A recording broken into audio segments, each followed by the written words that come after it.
Bab 1219. Sendiri sudah cukup.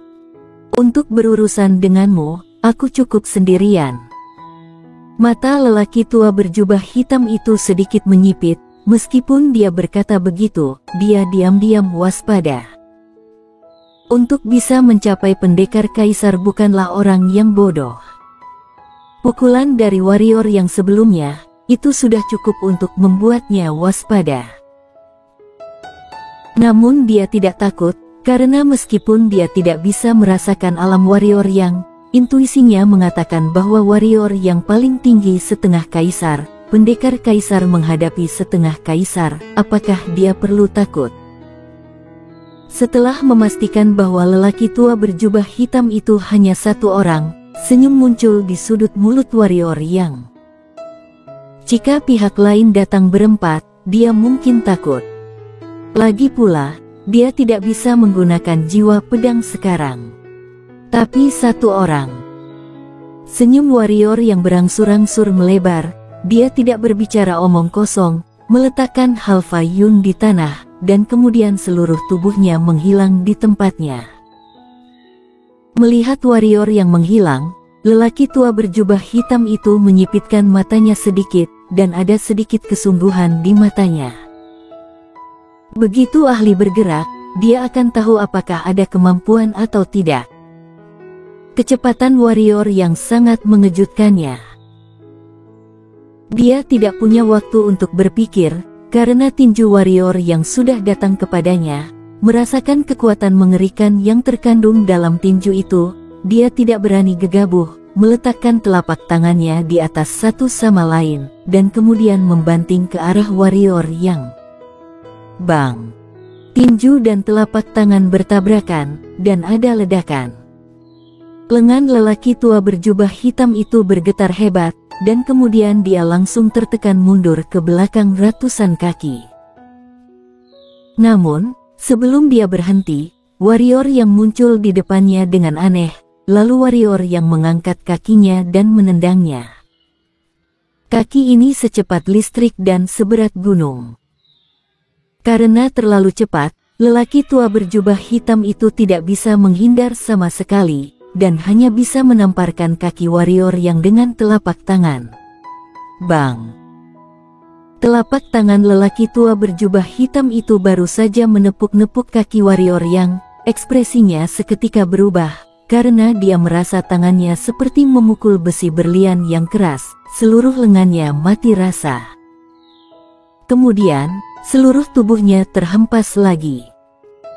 Namun, warrior yang menggertak dia, kemudian tinju dan kakinya jatuh ke arah lelaki tua berjubah hitam itu seperti tetesan air hujan. Menekan. Benar-benar ditekan.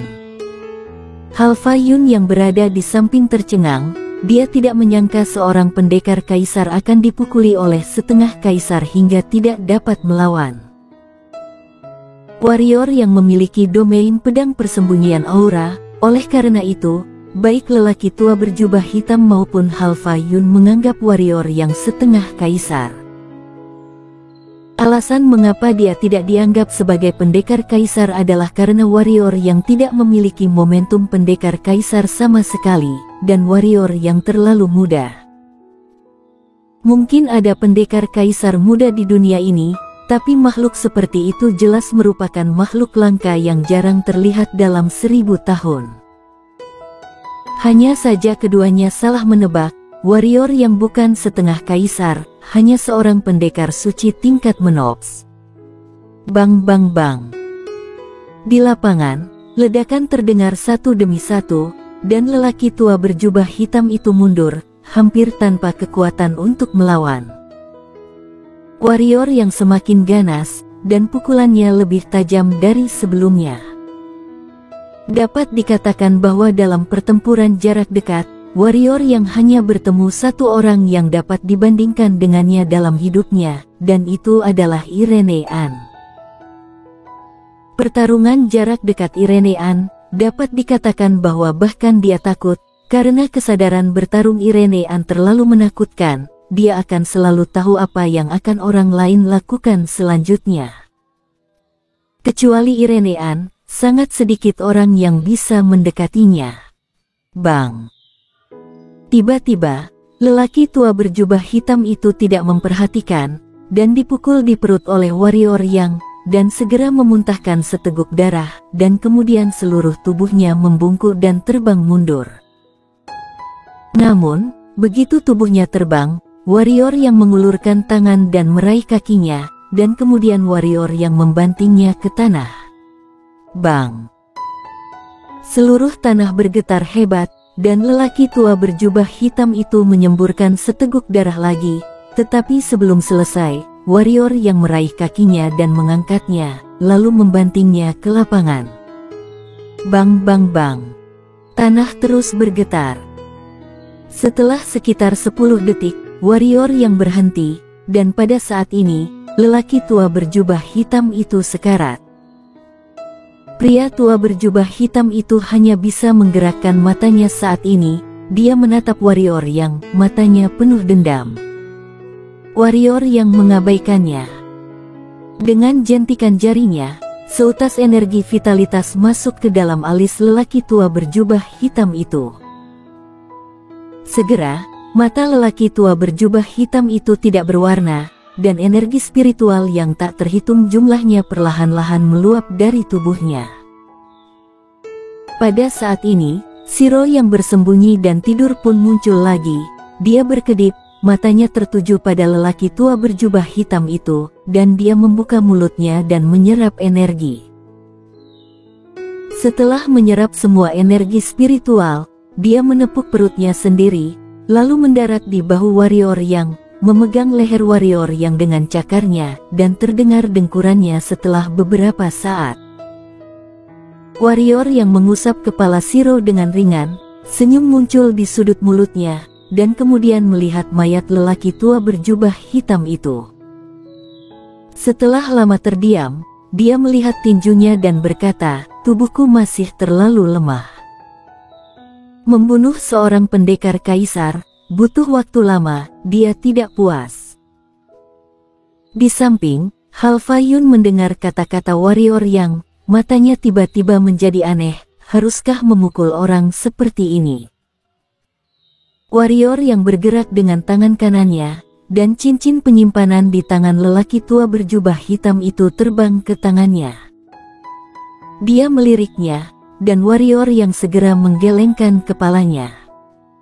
Di antaranya, jumlah batu kecubung kurang dari 3.000, dan sisanya bermacam-macam. Hanya satu keris calon tingkat kaisar yang agak lumayan, dan sisanya menurut pendapatnya adalah sampah. Sambil menggelengkan kepalanya, warrior yang melambaikan tangan kanannya dan menyimpan tubuh lelaki tua berjubah hitam itu, lalu berjalan ke sisi Halfayun dan hendak memeluk Halfayun, tapi Halfayun mundur selangkah dan berkata, Aku bisa jalan." Warrior yang sedikit terkejut, lalu mengangguk dan berkata, "Ayo pergi." Namun, pada saat ini, alisnya tiba-tiba berkerut, dia melirik ke belakang, lalu langsung melingkarkan tangannya di pinggang Halfayun, lalu tubuhnya bergerak dan menghilang ke hutan lebat di kejauhan. Tidak lama setelah warrior yang pergi, dua kaisar pendekar lainnya keluarga Yun dan trio Qin pun muncul di tempat warrior yang berdiri sebelumnya. Trio Qin melirik arena, terdiam lama, dan kemudian berkata, "Kita terlambat." Mendengar itu, kedua pendekar kaisar keluarga Yun di sebelah trio Qin langsung berubah jelek, dan pendekar kaisar di sebelah kiri trio Qin berkata dengan sungguh-sungguh, "Hanya belasan detik dari sinyal bahaya Kakmo sebelum kita datang ke sini, siapa yang bisa membunuh Kakmo dalam waktu sesingkat itu? Mungkinkah laki-laki dengan pelayan jalang itu?" kata pendekar kaisar di sebelah kanan trio Qin tiba-tiba. Mendengar itu, trio Qin dan pendekar kaisar di sebelah kirinya menyipitkan mata. Setelah lama terdiam, trio Qin berkata, "Kak Kenzoning, Kak Fernadi Feng, tidak peduli apakah Kakmo terbunuh oleh anak itu atau bukan, kalian berdua harus berhati-hati, anak itu bukan orang biasa." Jenius yang bisa membunuh pendekar kaisar dengan level setengah kaisar memang sangat jarang, tapi masih ada. Jangankan setengah kaisar membunuh kaisar, bahkan pendekar suci membunuh kaisar juga ada. Kalian pasti pernah mendengar tentang Liga Pedang Warrior Yang. Mendengar dua kata ini, ekspresi Kenzo Ning dan Navernadi Feng berubah. Kalau dibilang jenius pertama benua penjara, tidak diragukan lagi itu adalah warrior yang nomor satu ini bukan hanya bagi benua penjara, tapi juga wilayah rahasia. Alam pendekar suci membunuh pendekar kaisar, alam pendekar suci sendirian berperang melawan 10 pendekar kaisar tanpa tertekan. Rekor ini hanya dapat dibandingkan dengan Wuji tahun itu.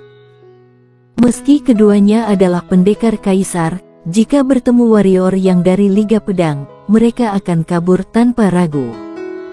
Malu? Tidak ada yang akan merasa malu. Jenius monster semacam ini bukanlah sesuatu yang bisa dilawan oleh orang biasa. Pada saat ini, Trio Qin berkata, jangan khawatir, bahkan jika warrior yang adalah jenius monster, dia tidak akan berani datang ke Laut Dewa Pedang. Kenzo Ning berdua mengangguk. Laut Dewa Pedang ini adalah tempat terlarang bagi para kultivator pedang. Walaupun warrior yang kuat, bisakah dia lebih kuat dari master yang dulu mampu menghancurkan istana Dewa Pedang seorang diri? Sekarang, kita bertiga jangan berpencar. Trio Qin melirik arena dan berkata, di antara orang-orang yang datang kali ini, ada banyak master, dan ada banyak bahaya di Pulau Dewa Pedang ini, kita harus berhati-hati. Kak Qin, apakah kamu tidak akan kembali ke kapal laut? Kenzo Ning memandang Trio Qin dan bertanya. Kapal laut sudah diawasi orang. Trio Qin mengangkat kepalanya dan melihat ke kejauhan, dan berkata, bagaimana bisa kembali dengan tangan kosong ketika sudah memasuki gunung harta karun? Selain itu, anak itu mengabaikan aturan tentang kota Guanhai, membiarkannya melarikan diri seperti ini. Bukankah kewibawaan dan kepercayaan kota Guanhai aku hancur? Jika tidak menangkapnya, aku tidak akan bisa menjelaskannya kepada Nona. Setelah selesai berbicara, Trio Qin melambaikan tangannya dan berkata, ayo pergi, aku percaya kita akan bertemu dengannya. Setelah berbicara, ketiganya menghilang di tempat. Tidak lama setelah Trio Qin pergi, warrior Yang dan Halfa Yun muncul kembali di lapangan.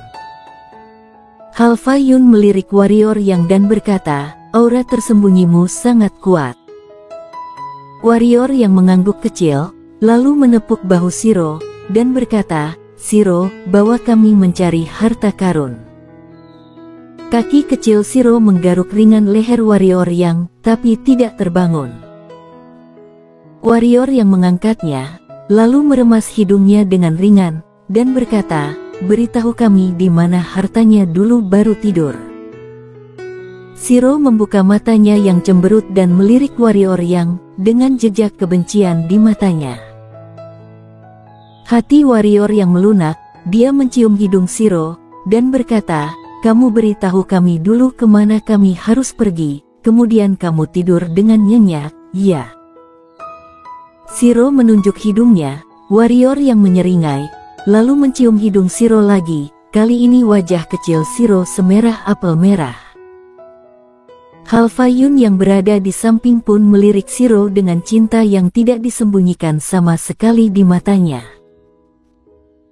Shiro mengendus pelan, dan setelah beberapa saat, cakar kecilnya menunjuk ke kejauhan. Dengan jari ini, wajah warrior Yang dan Halfa Yun berubah jelek, bukan salahnya Shiro, tapi di hutan lebat. Tiba-tiba, banyak harimau bertaring tajam menyerbu, jumlahnya lebih dari 100 dan pemimpinnya adalah harimau emas bertaring tajam sebelumnya. Tapi kali ini, di sebelahnya, ada harimau emas bertaring tajam lainnya. 2 ekor harimau bertaring tajam tingkat kaisar, lebih dari 100,5 kaisar harimau bertaring tajam. Sepertinya mereka mengincar kita, kata warrior yang. Kamu lihat 2 harimau emas yang bertaring tajam di antara semua harimau yang bertaring tajam itu? Halfa Yun bertanya tiba-tiba. Warrior yang melihatnya dan tertegun sejenak, karena harimau yang bertaring tajam adalah yang pertama kali ditemuinya. Namun harimau yang bertaring tajam ini terlihat sedikit jelek saat ini, karena kepala harimau itu berubah bentuk karena dihajar dirinya. Harimau yang bertaring tajam ini seharusnya adalah putra Raja Harimau, kata Halfa Yun. Sudut mulut warrior yang berkedut, ini benar-benar orang tua datang ketika anaknya dihajar orang. Tanpa ragu, warrior yang merentangkan tangannya dan melingkarkan tangannya di pinggang Halfa Yun, harimau yang bertaring tajam itu melolong dan berlari mengejar warrior yang. Wajah warrior yang sedikit masam, karena dia menemukan bahwa kecepatan harimau yang bertaring tajam ini tidak normal. Tanpa pedang pengendali, kecepatannya hanya sedikit lebih cepat daripada harimau yang bertaring tajam ini. Sebenarnya, jika kamu bisa menaklukkan harimau yang bertaring tajam ini dan membuat mereka membentuk pasukan bersama klan manusia, itu pasti sangat kuat. Pada saat ini, Halfa Yun tiba-tiba berkata. Mendengar itu, tiba-tiba warrior yang berhenti. Bersambung.